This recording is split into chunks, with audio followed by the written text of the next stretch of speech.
بسم اللہ الرحمن الرحیم۔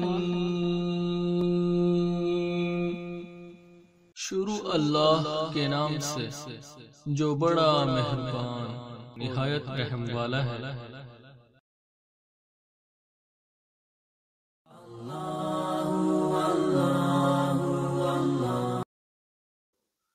اعوذ باللہ من الشیطان الرجیم، بسم اللہ الرحمن الرحیم۔ الحمدللہ رب العالمین وصلی اللہ علی محمد وعلی آلہ طیبین و طاہرین المعصومین ولعنت اللہ علی اعدائہم اجمعین۔ اللہم صلی علی محمد وعلی محمد وعجل فرجہم۔ محترم ناظرین و سامعین، السلام علیکم۔ آج کی نئی ویڈیو کے ساتھ حاضر خدمت ہے، میں ہوں علی روحانی اور آپ دیکھ رہے ہیں ہمارا آفیشیل یوٹیوب چینل۔ محترم ناظرین و سامعین، ہمارا سلسلہ آداب اسلامی کے نام سے، اور اس میں آج ہم انشاءاللہ گفتگو کریں گے کہ جو اسلام نے، شریعت مقدسہ نے ہمیں آداب سکھائے ہیں ایک شوہر کو، اور ایک شوہر کی گردن پر اس کی زوجہ کے کیا کیا حقوق ہیں، ان کی بابت ہم گفتگو کریں گے۔ وہ کہ اس ضمن تھوڑی سی گفتگو ہم محرمات الشریعہ میں جو پچھلے دنوں درس اپلوڈ ہوا، نشوز اور شقاق کے عنوان سے جو درس تھا، اس میں کچھ ہم روشنی اس میں ڈال چکے، لیکن ضرورت اس امر کی ہے کہ آداب اسلامیہ میں صرف معاشرتی آداب نہیں، صرف انفرادی آداب نہیں، صرف اس عنوان سے نہیں کہ آپ نے عبادات کون سی کرنی ہے، پہننا کیا ہے، مطلب کہ صرف یہ چیدہ جو نمایاں چیزیں ہیں ان کے آداب نہیں۔ اس میں ایک میاں بیوی کے جو آپس کے رشتے ہیں، جی اس میں جو خاندانی رشتے ہیں، اور اس میں جو معاشرتی ہمسایہ گیری اور صلہ رحمی، ہر عنوان سے اسلام کی تعلیمات ہمیں رہنمائی فرماتی نظر آتی ہیں۔ تو اس ضمن یہ دیکھا گیا ہے، جیسے میں نے پچھلی دفعہ بھی گفتگو کی تھی، کہ اکثر اور بیشتر آپ کو ممبر سے، کتابوں سے، ویڈیو کلپ سے، اس طرح کی جتنے بھی سورسز ہیں جہاں سے لوگ سننا یا پڑھنا پسند کرتے ہیں، وہاں سے ہمیشہ جو پیش کیا گیا وہ شوہر کے حقوق، اور زیادہ فوکس اس چیز کو کیا گیا، اور زیادہ یعنی بچے کی زبان پر جو ایک وہ کلمات ہیں وہ یہ ہیں، یعنی ان کو حفظ ہے، یہ چیزیں معاشرے میں اتنی عام ہوئی کہ جناب شوہر اگر زوجہ کو حقوق زوجیت کی ادائیگی کے لیے بلائے اور زوجہ نہ آئے تو ساری رات لان تان فرشتوں کی ہوتی ہے، یہ ہے اس کا کھانا حرام، پینا حرام، فلانا۔ جبکہ معاملہ ہے تو مطلب بات تو یہ ٹھیک ہے، لیکن یہ غیر مشروط نہیں ہے، یہ مشروط ہے کہ اگر وہ ٹھیک ہے، اس کی صحت ٹھیک ہے، یا اس کے بھی کوئی احساسات ہو سکتے ہیں، کوئی صورتحال ہو سکتی ہے، انسان ہے، وہ بھی کوئی کھلونا نہیں ہے، وہ کوئی اس طرح کی کوئی چیز نہیں ہے کہ بس آپ نے کوئی استعمال کی اور بس اس کی فیلنگز یا اس سے نہیں۔ اسلام کو ہے، ہمیں ہو نہ ہو، اسلام کے لیے، اسلام میں عورت کو ایک پھول کا درجہ دیا گیا ہے، اور بڑی عظمت ہے اس جنس کی، یعنی جنس صنف نازک کی۔ تو اسلام نے ان کے حقوق بھی ہم پر واجب کیے ہیں۔ بینگا شوہر، ہمارے گردنوں پر ان کے حقوق شاید ان حقوق سے زیادہ اور زیادہ سنگین نتائج ہیں ان حقوق کے کہ جو ان پہ نافذ ہیں۔ ہمارے ہاں بھی، یعنی مردوں کے ہاں بھی، مردوں کے بارے میں بھی معذرت، جو روایات ملتی ہیں جو بھی آپ کی خدمت میں پیش کی جائیں گی، ان کی سنگینی بھی عمل نہ کرنے کی صورت میں یا ان کو نظر انداز کرنے کی صورت میں، ان کی سنگینی بھی اس سے کم نہیں ہے کہ جو ان بیچاریوں کو ہم سنا کے جناب ان کو ایک نفسیاتی مریض سا بنا دیتے ہیں۔ اور بعض دفعہ یہ دیکھا گیا ہے کہ بات پہ پانی لیٹ ہو گیا، کھانا لیٹ ہو گیا، جی ماں باپ کی خدمت نہیں کی، بہن بھائی آئے سیدھے منہ بات نہیں کی، مطلب بات پہ ہم ان کو اتنا کہ وہ سناتے ہیں کہ جی یہ حدیث پڑھ لو، یہ روایت پڑھ لو، کہ کچھ اذہان تو اس چیز سے خائف ہو جاتے ہیں خواتین کے، کچھ باغی ہو جاتے ہیں، اسلام سے باغی ہو جاتے ہیں، وہ کہتے ہیں مردوں کا دین ہے۔ یہ جس طرح آپ دیکھتے ہیں کہ لبرل نام نہاد لبرل خواتین جو اغیار کے ہاتھوں میں کھیلنے والی خواتین ہیں، مختلف NGOs وغیرہ، انہوں نے یہ نعرے باقاعدہ لگائے، جو ان کی سالانہ کوئی واک ہوتی ہے یا وہ کیا ہوتا ہے، بہرحال یہ آزادی خواتین اور میرا جسم میری مرضی، اس طرح کی جو واک شاک، ان میں یہ نعرے لگائے کہ جی اسلام نے تو پروٹیکٹنگ مردوں کے حقوق کو کیا، اور انہوں نے باقاعدہ طنز یا پلے کارڈ اٹھائے ہوتے ہیں جن کا نشانہ انڈائریکٹلی اسلام کو کیا جا رہا ہوتا ہے، چونکہ اسلام نے تو یہ احکامات اسلام کے نام سے تو ہم متعارف کرواتے ہیں، تو وہ ہم نے اتنا ان کو وہ کیا، اور کبھی ہمیں بہت کم ہی نظر آیا کہ کبھی کسی نے ہمت کی ہو، مردوں کو بھی مخاطب کیا ہو، کبھی آ جاؤ، تم بھی آ جاؤ۔ تم پہ بھی بڑی چیزیں واجب ہیں، تمہارے لیے بھی بڑی لیمٹس ہیں، بڑی حدود ہیں، جس طرح ان کے لیے ہیں، جس طرح تمہارے لیے بھی بہت زیادہ، لیکن نہیں، بہت کم۔ اگر ہوا بھی ہے تو اکا دکا کہیں اگر ہو گیا تو واللہ عالم بالصواب۔ تو آج انشاءاللہ، اور یہی وجہ ہے کہ ہم نے بیویوں کی گردن پہ شوہر کے حقوق سے پہلے یہ اپلوڈ کر رہے ہیں، تاکہ خواتین کو یہ پتہ چلے کہ اسلام میں اس لحاظ سے کوئی تفریق نہیں ہے۔ جو انسانی حقوق ایک مرد کے ہیں وہی اور آپ کے زیادہ ہیں، کیونکہ آپ کو اسلام میں صنف نازک کہا جاتا ہے، کہیں پھول سے تشبیہ دی گئی ہے، اور بڑی مطلب ایک حفاظت کرنے والی چیز سے تشبیہ دی گئی ہے، اسی لیے تو احکامات حجاب ہیں آپ کے لیے۔ تو ہم انشاءاللہ اس حصے میں گفتگو کا آغاز کرتے ہیں اور آپ کی خدمت میں کچھ روایات پیش کرتے ہیں۔ اچھا جی، اس ضمن میں اسلام نے مرد کے اوپر بھی زوجہ کے کچھ حقوق واجب قرار دیے ہیں، جن میں سے کچھ مادی ہیں، کچھ روحانی اور کچھ اخلاقی ہیں۔ پیغمبر گرامی اسلام صلی اللہ علیہ وآلہ وسلم کا ارشاد مبارک ہے کہ مجھے جناب جبرائیل نے عورتوں کے بارے میں اتنی تاکید کی تھی کہ مجھے یہ گمان ہونے لگا تھا کہ جب تک وہ کھلے عام بدکاریاں کرنے نہ لگ جائیں انہیں طلاق دی ہی نہیں جا سکتی۔ اب آپ یہ دیکھ لیں، یعنی کہ اتنی تاکید جبرائیل علیہ السلام نے خود سے تھوڑی کی ہے، یعنی اللہ تعالیٰ کا پیغام یا اللہ رب العزت کے ارشادات جو ہیں پیغمبر اسلام صلی اللہ علیہ وآلہ وسلم آ کر دو جہاں تک پہنچائے، اور پیغمبر گرامی اکرم صلی اللہ علیہ وآلہ وسلم فرما رہے ہیں کہ اس قدر وہ تاکید تھی کہ مجھے یہ گمان ہونے لگ پڑا کہ ایسا نہ ہو کہ جب تک یہ کھلے عام بدکاریوں میں ملوث نہ ہو ان کو طلاق ہی نہ دی جا سکے۔ یعنی یہ جو ہم چھوٹی موٹی چیزوں پہ، یعنی حد اس بات کی ہو گئی ہے کہ جو چیزیں خواتین پر واجب ہی نہیں ہیں کسی عنوان سے، نہ قانونی، نہ اخلاقی، نہ شرعی عنوان سے، ان چیزوں کی بیس پہ آج پاکستان میں 70-75% عورتوں کو ان وجوہات کی وجہ سے طلاق ہوتی ہے جو ان پہ واجب ہی نہیں ہے، جن کا ان کا واسطہ ہی نہیں دور دور تک۔ یعنی دیور، راندے، جیٹھ، جٹھانی، ان کی خدمتیں کرنا کوئی ٹھیکہ ہے، کوئی واجب ہے؟ نہیں۔ لیکن اس بنیاد پر تشدد بھی ہوتا ہے، اس بنیاد پر دو خاندانوں میں بدگمانیاں بھی پیدا ہوتی ہیں اور بات طلاق تک بھی جا پہنچتی ہیں۔ اچھا جی، مرد پر کچھ امور لازم ہیں،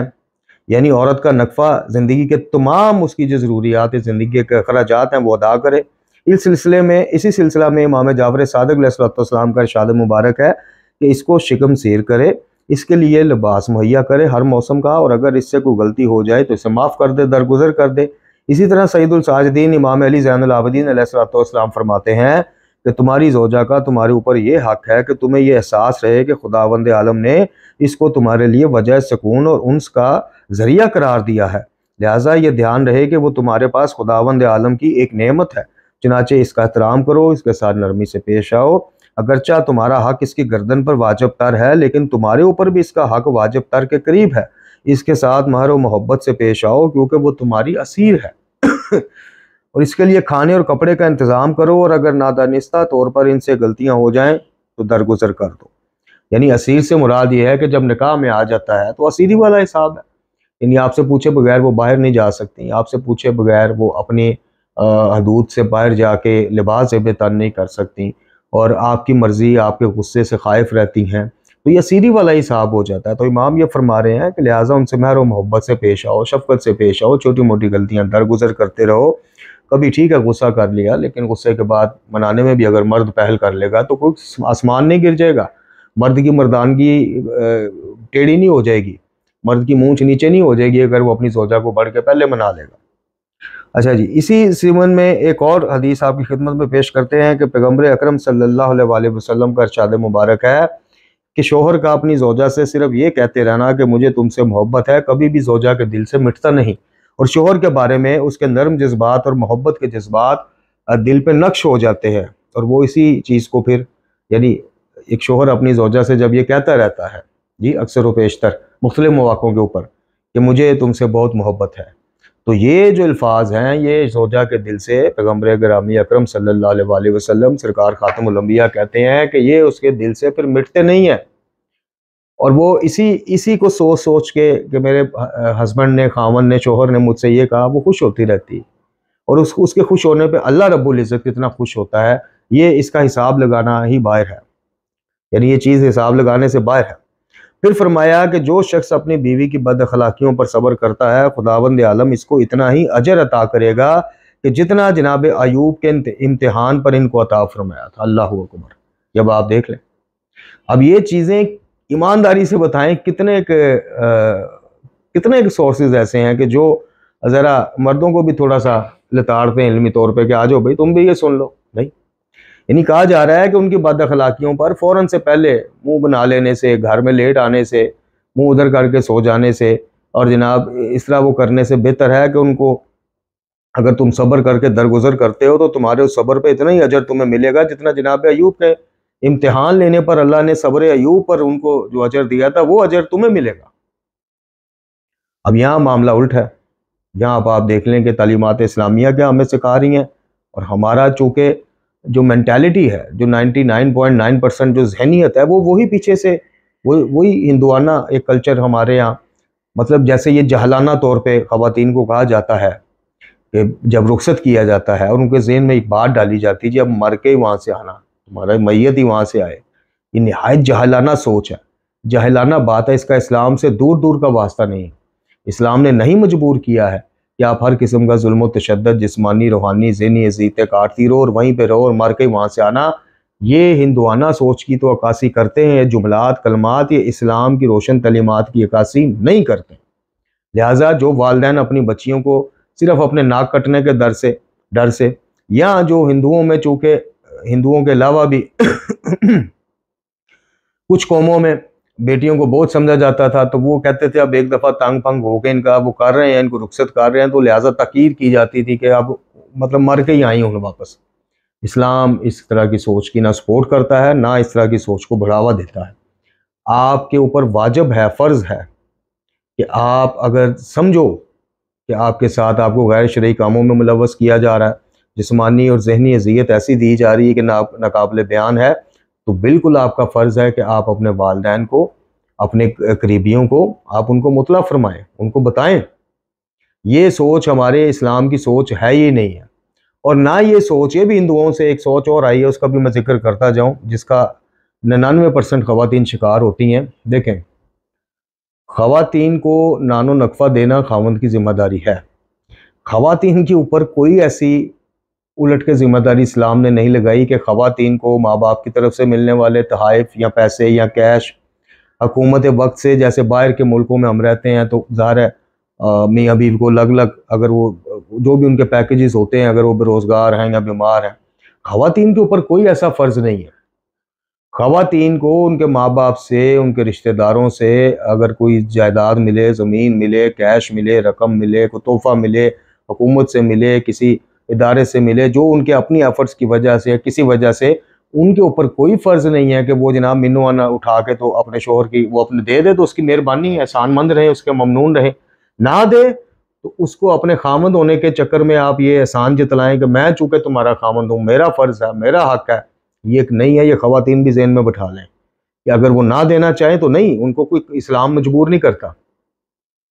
اگر وہ دیتی ہیں تو یہ ان کا بڑا پن ہے، چونکہ خامند کے اوپر فرض ہے آپ کی ضروریات کو پورا کرنا، آپ کے لباس کے معاملات، آپ کی خوراک کے معاملات، آپ کے ضروری اخراجات جو واجبی اخراجات ہیں، شرعی اخراجات ہیں، ان کو پورا کرنا، یہ اس پہ فرض ہے، نہ کہ اگر آپ اس کا ہاتھ بٹھا دیتی ہیں یا یہ آپ کا احسان ہے ان کے اوپر، ان خامدوں کے ساتھ آپ کی کوپریشن ہے، تعاون ہے، معاونت ہے،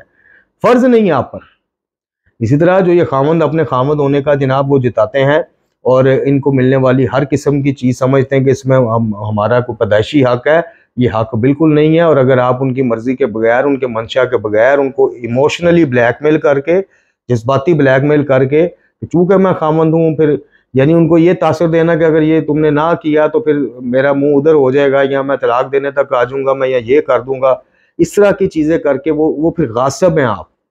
پھر آپ ان کے اس کے حقدار نہیں تھے، آپ نے ان سے غصب کیا ہے ایموشنل بلیک میل کر کے۔ ان چیزوں سے بھی تھوڑا سا سوچئے، اور ان چیزوں کا شعور خواتین کو بھی ہونا چاہیے۔ اچھا جی، پھر امام جعفر صادق علیہ السلام فرماتے ہیں کہ ہر انسان کو اپنے گھر اور اہل خاندان کے درمیان 3 خصلتوں کی ضرورت ہوتی ہے 3 خصلتوں کی ضرورت ہوتی ہے، چاہے وہ اس کے مزاج کے مطابق ہوں یا نہ ہوں۔ پہلی، نیک اور حسین ہم نشین، بقدر ضرورت آسائش زندگی، اور غیرت کے ساتھ عفت۔ پھر آپ ہی سے یہ بھی منقول ہے کہ ہر شوہر کے اپنی زوجہ کے ساتھ حسن معاشرت کے لیے 3 چیزیں درکار ہوتی ہیں: اس کی موافقت تاکہ اس طرح سے اس کی محبت اور آرزوؤں کو اپنی طرف موڑ سکے، دوسرا حسن اخلاق اور زوجہ کے سامنے اچھے شکل اور صورت اور انداز اور صاف ستھرے لباس سے پیش آنا، یعنی یہ بھی صرف ایک تصویر کا رخ دکھایا جاتا ہے کہ خواتین یا عورتوں کے اوپر فرض ہے کہ جی بناؤ سنگار کریں، بالکل کریں ہے، لیکن دوسرا رخ بھی دکھائے نا کہ ہم پر بھی اسی طرح فرض ہے، ہمیں بھی کوئی اس طرح کی لائسنس نہیں ملی ہوئی کہ پسینے سے بھیگے ہوئے بدبودار حالت میں گندے میلے کچیلے کپڑوں میں جناب ہم ان کی قربت وہ کرنے کی کوشش کریں، جس طرح ان کو کہا گیا ہے کہ بھئی صاف ستھری رہو، خوشبو لگاؤ، زینت کرو، ویسے ہمارے اوپر بھی یہ چیز امپلیمنٹ ہوتی ہے۔ اچھا جی، تیسرا زندگی میں سہولیات اور آسانیاں فراہم کرے، اور چوتھا کہ زوجہ پر ظلم، تشدد، جسمانی مار پیٹ سے پرہیز کرے اور بے جا سختی سے پرہیز کرے۔ پھر پیغمبر گرامی اکرم صلی اللہ علیہ وسلم کا ارشاد مبارک ہے کہ میری امت کے سب سے بہترین لوگ وہ ہیں جو اپنے گھر والوں پر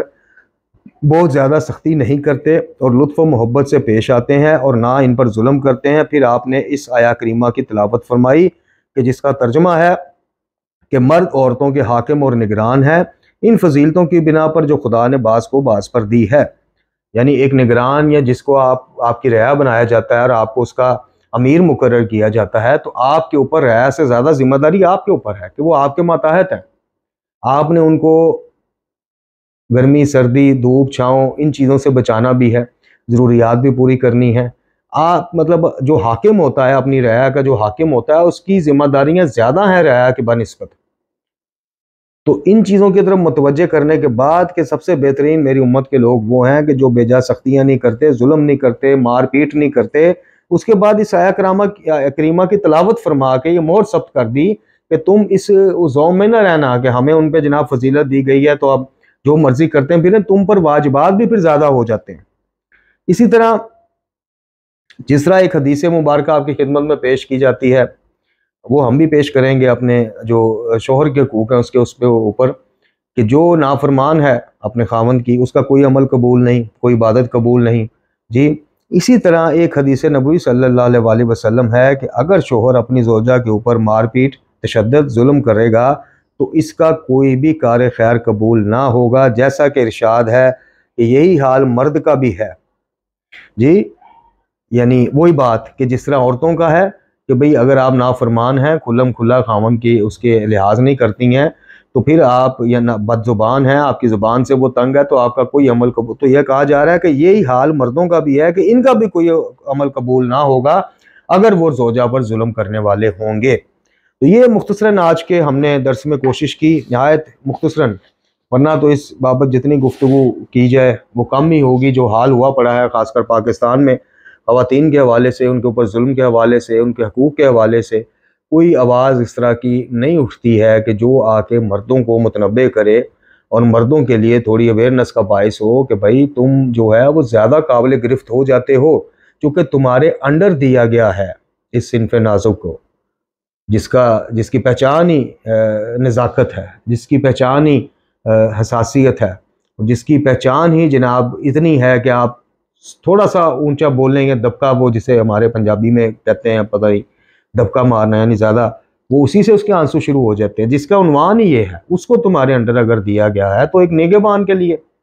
تمہارے خاندان کی، تمہارے نسل کی افزائش کی یہ باعث ہے، تمہیں تو ممنون ہونا چاہیے، اللہ کا شکر گزار ہونا چاہیے، نہ کہ تم جناب اس کے ہر حق کو اس ایموشنل بلیک میلنگ کے اوپر غصب کرنے پہ تولے جاؤ کہ تم خامد ہو۔ تو پھر یاد رکھ لینا، تم 70 حج کر رہو، تم 140 بار جا کے کربلا کی زیارت پیدل کر رہو، تم ماتھے رگڑ لو، تم کچھ کر لو، اگر تم بے جا سختیاں کرتے ہو، اس کے حقوق کو غصب کرتے ہو، کبھی ماحول کو خوشگوار بنانے کے لیے پہل نہیں کرتے ہو، معاملات سلجھانے کے لیے، بلکہ اپنی ٹانگ اوپر ایک مرد ہونے کے حیثیت سے رکھتے ہو کہ جناب وہی ہر دفعہ مجھے منائے، وہی ہر چیز کی، تو پھر یاد رکھ لینا یہ جو میں نے کہا، یہ جا کے کسی عالم سے، مولوی، ملا سے تصدیق کر لینا کہ پھر تم جو مرضی کرتے پھرو، چونکہ رسول اللہ صلی اللہ علیہ وسلم نے فرما دیا ہے کہ پھر تمہارا کوئی عمل قابل قبول نہیں ہوگا۔ عورت کا حق غصب کرو اور باہر جا کے تم ہزاروں لاکھوں کے صدقات دے دو، تو معذرت کے ساتھ ایسے صدقات لپیٹ کے تمہارے منہ پر مار دیے جائیں گے۔ اللہ رب العزت سے دعا ہے کہ ہمیں قرآن و اہل بیت کی تعلیمات روحانیہ پڑھنے، سمجھنے اور ان پر عمل کرنے کی توفیق عطا فرمائے، خاتمہ ایمان فرمائے، امام زمان جل اللہ تعالیٰ فرج شریف کے ظہور میں تاجیل فرمائے۔ لا حول ولا قوۃ الا باللہ العلی العظیم، وصلی اللہ علی محمد و علی آلہ طیبین الطاہرین۔